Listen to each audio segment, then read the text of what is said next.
विद्यार्थियों, मैं डॉक्टर आदित्य कुमार गुप्ता आपको आपके पाठ्यक्रम में निर्धारित नरोत्तम दास द्वारा लिखित सुदामा चरित के छंदों का भावार्थ बता रहा हूं। मैंने आपको ये बताया है कि सुदामा चरित नरोत्तम दास का सर्वाधिक चर्चित खंडकाव्य है। इसमें उन्होंने संवाद शैली से सुदामा और सुबुद्धि के संवादों के माध्यम से कृष्ण के प्रति सुदामा की आदर्श मित्रता का वर्णन किया है। कल मैंने आपको बताया था कि सुदामा कृष्ण के प्रति अपनी अनन्य भक्ति और निष्ठा अभिव्यक्त करते हैं। उनकी पत्नी सुबुद्धि को जब यह पता लगता है कि श्री कृष्ण उनके पति सुदामा के अनन्य मित्र हैं, तो वह उनको कृष्ण से द्वारिका जाकर मिलने के लिए प्रेरित करती है। उसका यह मानना है कि अगर उसके पति सुदामा द्वारिका जाकर कृष्ण से मिलते हैं तो निश्चित रूप से भी उसकी सहायता करेंगे। सुदामा कहते हैं, द्वारिका जाऊ जू आठो जाम यही जग तेरे, जौन कहा करिए तो बड़ो दुख जये कहा अपनी गति हेरे। द्वार खड़े प्रभु के छरियाता भूपत जात न पावत नेरे, पांच सुपारी से देख विचारू भेंट को चारू न चाउर मेरे। सुदामा कहते हैं अपनी पत्नी सुबुद्धि से कि द्वारिका जाऊ जू आठों जाम यही जग तेरे। आठों याम अर्थात दिन और रात्रि, आठों प्रहर तुझे यही रट लगी रहती है कि द्वारिका जाओ। तू पीछे पड़ गई है मुझसे, बार बार मुझसे यही कहती रहती है कि द्वारिका जाओ। और जो न कहा करिए तो बड़ो दुख, और मैं अगर तेरा कहना नहीं मानता हूं तो बड़ो दुख, बहुत दुखी होती है। जइए कहा अपनी गति हेरे, और तुझे अपनी स्त्री का तो कुछ पता है नहीं, तू अपनी दशा तो कुछ जानती नहीं, तू अपने घर की आर्थिक स्थिति के विषय में तो ध्यान रखती नहीं, तुझे अपनी गति पता नहीं, तुझे पता नहीं अपनी स्थिति क्या है। तू बार बार यही कह रही है कि द्वारिका जाओ, द्वारिकाधीश से मिलो। और मैं बड़ा असमंजस में हूं, अगर तेरी बात मानता हूं तो अपनी ऐसी स्थिति नहीं है कि जाएं, और नहीं मानता हूं तो तू बहुत दुख मानती है। लेकिन तू ये बात क्यों नहीं सोचती, हम गरीब निर्धन ब्राह्मण हैं, वो महाराज हैं, द्वारिकाधीश हैं, द्वार खड़े प्रभु के छरिया, और उनके द्वार, प्रभु के द्वार पर द्वारपाल रहते हैं, सैनिक रहते हैं। वो ऐसे किसी को अंदर जाने नहीं देते हैं। तो मैं तो बहुत गरीब व्यक्ति हूं। भूपत जान न पावत नेरे, बड़े बड़े राजा भी उनके नेरे कहते हैं पास, उनके समीप नहीं जा पाते हैं। तो मैं तो क्या हूं, बहुत छोटा हूं, मैं तो बहुत निर्धन ब्राह्मण हूं, मैं तो बहुत गरीब हूं, मेरी तो कोई स्थिति नहीं है। वो द्वारिकाधीश हैं, महाराज हैं, राजा हैं, उनके पास बड़े बड़े राजा भी नहीं पहुंच पाते। तो मैं अंदर जाऊंगा कैसे, मेरी स्थिति कैसे होगी जाने की, मुझे वहां के द्वारपाल सैनिक कैसे जाने देंगे मेरी स्थिति को देख करके। और तू इस बात को क्यों नहीं समझती है, तू बार बार एक ही रट लगाए रहती है, एक ही बात कहती रहती है, द्वारिका जाओ। मैं तेरी बात मानता हूं तो अपनी स्थिति नहीं, मुझे मालूम है कि मेरे पास पहनने के लिए वस्त्र नहीं, खाने के लिए अन्न नहीं है। मेरी स्त्री को देखकर द्वारपाल मुझे कैसे अंदर जाने देंगे, क्योंकि वो महाराज हैं, उनके पास बड़े बड़े राजा तक नहीं पहुंच पाते हैं। तो मेरी स्थिति क्या है, और अगर मैं तेरा कहना नहीं मानता हूं तो बहुत दुखी होती है। तो मैं तो बड़े असमंजस में हूं, मैं बड़ी चिंतन में हूं, मैं क्या करूं। 5 सुपारी ते देख विचार के। अरे 5 सुपारी देख, भेंट को चार न चावल मेरे। अरे अपने पास तो 4 चावल के दाने भी नहीं है, 5 सुपारियों की तो बात छोड़ो। सामान्यतः बड़े व्यक्ति के यहाँ, किसी के यहाँ जाया जाता है तो कुछ कुछ लेके जाया जाता है। कहा जाता है वैद्य राजा और गुरु के यहाँ कभी खाली हाथ नहीं जाना चाहिए। तो कहते हैं वो महाराज है, उनके यहाँ खाली हाथ में कैसे जाऊं, होने के लिए तो सुपारी भेंट में दी जाती है। कि 5 सुपारी की तो बात छोड़ो, भगवान को सुपारी भी चढ़ाते हैं, तो 5 सुपारियों की तो बात छोड़ो, भेंट के लिए मेरे पास 4 चावल भी नहीं है। अर्थात थोड़े चावल भी नहीं है जिनको ले जाए भगवान के द्वार पर, महाराज के द्वार पर खाली जाते अच्छा नहीं लगता। तो तू अपनी स्थिति क्यों नहीं देखती? अरे अपने पास वस्त्र भी नहीं है, ऐसे जर्जर फटे वस्त्रों में जाऊंगा तो द्वारपाल मुझे कैसे जाने देंगे अंदर? और अगर जाने भी दिया अंदर तो फिर भगवान को के लिए, भेंट के लिए तो कुछ होना चाहिए था। अपने पास तो 4 चावल के दाने नहीं है, सुपारी की तो बात छोड़ो। तो तू मेरी बात क्यों नहीं समझ रही है?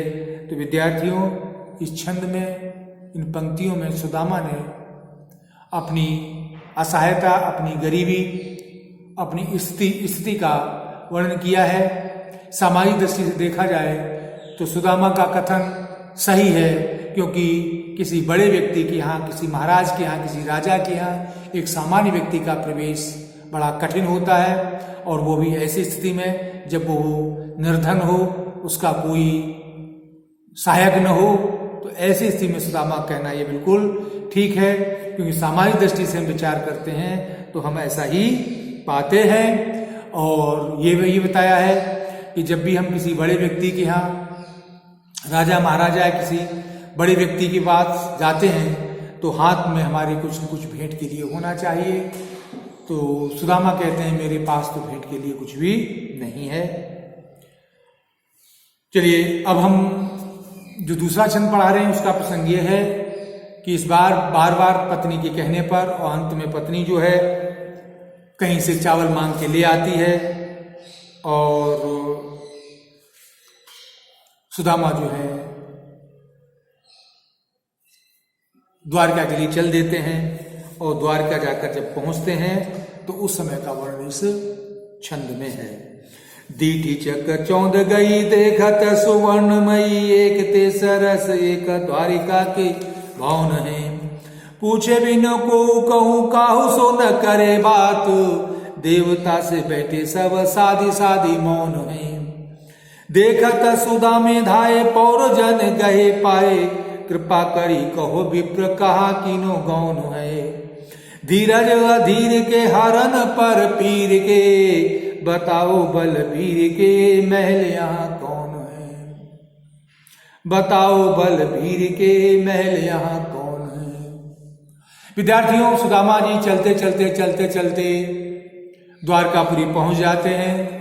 और जैसे ही द्वारकापुरी पहुंचते हैं तो चूंकि सुदामा एक गरीब ब्राह्मण थे, निर्धन थे, एक छोटे से गांव में रहने वाले थे, उन्होंने झोपड़ियां देखी थी, उनकी खुद भी झोपड़ी थी। लेकिन जब द्वारिका पहुंचते हैं तो वहां एक से एक भव्य अट्टालिकाएं, भवन देखते हैं।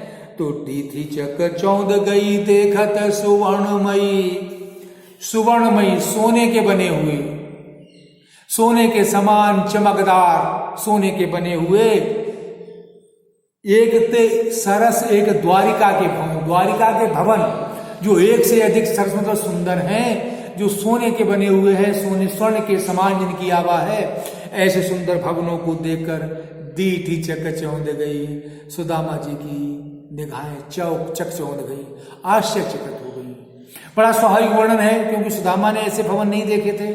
विद्यार्थियों, कोई अगर ग्रामीण क्षेत्र में रहने वाला कोई व्यक्ति है जिसने कभी अपने आंखों से भव्य अट्टालिकाएं, भव्य भवन नहीं देखे हैं, और किसी महानगर में जाता है और ऊंचे ऊंचे बड़े विशालकाय लुहावने आकर्षक अगर भवन देखता है तो उसकी आंखें चौंधियाई जाएंगी, आश्चर्यचकित में पड़ जाएंगी, क्योंकि उसने ऐसे भवन देखे नहीं हैं। तो सुदामा ने भी ऐसे भवन नहीं देखे थे, और जब उन्होंने ऐसे विशाल भवन, भव्य भवन देखे तो उनके आश्चर्य का ठिकाना नहीं रहा। पूछे बिनु को कहू काहू से न करे बात, और देवता से बैठे सब साधी मौन है। और वहां सब क्या है, सब देवता के समान सब बैठे हुए हैं चुपचाप। यानी एक तरीके से महानगरीय संस्कृति का वर्णन है। आज ही विद्यार्थियों आप देखते हैं महानगरों में जाओ तो कोई किसी से बात नहीं करता। आप किसी बड़ी कॉलोनी में जाइए तो वहां सब अपने घरों में मिलेंगे। आपको कुछ पूछना हो, पता करना हो तो आपको बड़ा इंतजार करना पड़ेगा, कहीं न कहीं दरवाजे खटखटाने पड़ेंगे। जब गांव की संस्कृति क्या होती है, गांव में सब लोग मिल जाते हैं। आप गांव में प्रवेश करें तो आपको 4 लोग मिल जाएंगे, 6 लोग आपके पास आएंगे, आपसे पूछेंगे, बात करेंगे। लेकिन शहरों में नहीं।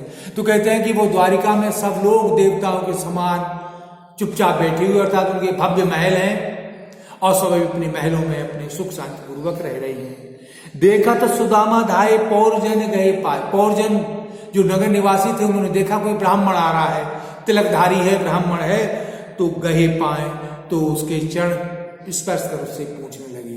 ये देखिए सामाजिक स्थिति कोई बताता है कि तत्कालीन समाज में जब ये नरोत्तम दास लिख रहे थे मध्यकालीन समाज में, तो उस समय के समाज में इस तरीके का कि तपस्वी ब्राह्मणों का बड़ा सम्मान होता था। तो सुदामा तपस्वी ब्राह्मण हैं, उनके शरीर पर दैवीय वस्त्र नहीं है, लेकिन तिलक इत्यादि लगाए हुए हैं। दूर से देखने पर लगता है कोई बड़े साधक और तपस्वी ब्राह्मण है। तो उनको देख करके गांव के जो लोग थे उनके चरणों पर गए। कृपा करी कहो विप्र कहाँ कीनो गौन है। हे ब्राह्मण, कृपा करके बताओ कहाँ कीनो गौन। गौन कहते हैं प्रस्थान, अर्थात आप कहाँ जा रहे हैं, किससे आपको मिलना है, क्या करना है। अरे प्रभु मुझे बताओ, हे ब्राह्मण देव मुझे बताओ तो मैं कुछ आपकी सहायता कर सकूं। इस प्रकार गांव के लोगों ने जब सुदामा जी से कहा तो सुदामा जी कहते हैं धीरज अधीर के। अरे जो लोग अधीर मतलब जो चंचल हैं, जो परेशान हैं, जो कष्टों में फंसे हुए हैं, जो परेशान हैं, जो असहाय हैं, जो अनाथ हैं, जो गरीब हैं, जो निर्धन हैं, उनको धैर्य देने वाले, उनकी सहायता करने वाले और हरन पर पीर के। पर पीर मतलब दूसरे लोगों की, जन सामान्य की पीड़ा को दूर करने वाले, जन सामान्य के कष्टों को दूर करने वाले, परेशानियों में फंसे लोगों को धैर्य देने वाले, सांत्वना देने वाले, उनके आंसू पोंछने वाले। बताओ बलवीर के महल यहाँ कौन है। वो बलवीर जो कृष्ण है, बलवीर मतलब कृष्ण के महल कहते भवन, यहाँ कौन है। सुदामा ने कहा भैया देखो, हमें तो कृष्ण के पास जाना है, हमें तो कृष्ण से मिलना है। और वो कृष्ण जो संकट में फंसे हुए लोगों की सहायता करते हैं, जो दीनदयाल हैं, जो दूसरों के आंसू पोंछते हैं, जो दूसरों के कष्टों से मुक्ति दिलाते हैं, वो दीनबंधु दयालु कृष्ण का महल कौन सा है, उनका भवन कौन सा है, क्योंकि मुझे तो उनसे मिलने जाना है। विद्यार्थियों, इस प्रकार इस छंद में 2 चीजें महत्वपूर्ण आई हैं। एक तो यह है कि सुदामा जो एकदम निहायत गरीब और निर्धन था, उसके द्वारा जब द्वारिका का वैभव देखा गया तो उसका आश्चर्यचकित हो जाना बिल्कुल मनोवैज्ञानिक और स्वाभाविक वर्णन है। दूसरा यह है कि सुदामा निर्धन अवश्य है, लेकिन तपस्वी ब्राह्मण है, और तपस्वी ब्राह्मणों का तत्कालीन समाज में बड़ा सम्मान और आदर था, क्योंकि जैसे ही सुदामा नगर में प्रवेश करते हैं वैसे ही नगर के लोग आते हैं, उनका अभिनंदन करते हैं, उनके चरण स्पर्श करते हैं और उनसे बात पूछते हैं कि उन्हें कहाँ जाना है, क्या करना है। सुदामा जी जब कह देते हैं कि मुझे उन भगवान कृष्ण के पास जाना है जो गरीबों के सहायक हैं, अनाथों के सहायक हैं, गरीबों को कष्ट से मुक्ति दिलाते हैं, जो दीनबंधु हैं, कृपा के सागर हैं। जब इस प्रकार वो कहते हैं कि मुझे उन कृष्ण के भवन का, महल का पता बताओ, तो विद्यार्थियों इस प्रकार इस छंद में सुदामा ने द्वारिका की वैभव का वर्णन किया है। नरोत्तम दास द्वारा लिखित सुदामा चरित, ये जो खंड काव्य है, इसमें नरोत्तम दास जी ने सुदामा के माध्यम से द्वारिका की संपन्नता और वैभव का बड़ा सुंदर वर्णन किया है। विद्यार्थियों, आज यहीं तक। कल हम आपके सामने पुनः कुछ नवीन छंदों के सामने आएंगे और उनका हम आपको भावार्थ बताएंगे। यह बात हम आपको बता चुके हैं कि सुदामा चरित ब्रज भाषा में लिखा गया है। ब्रज भाषा का लालित्य और माधुर्य और आकर्षण इनके छंदों में निरंतर पाया जाता है। बहुत बहुत धन्यवाद।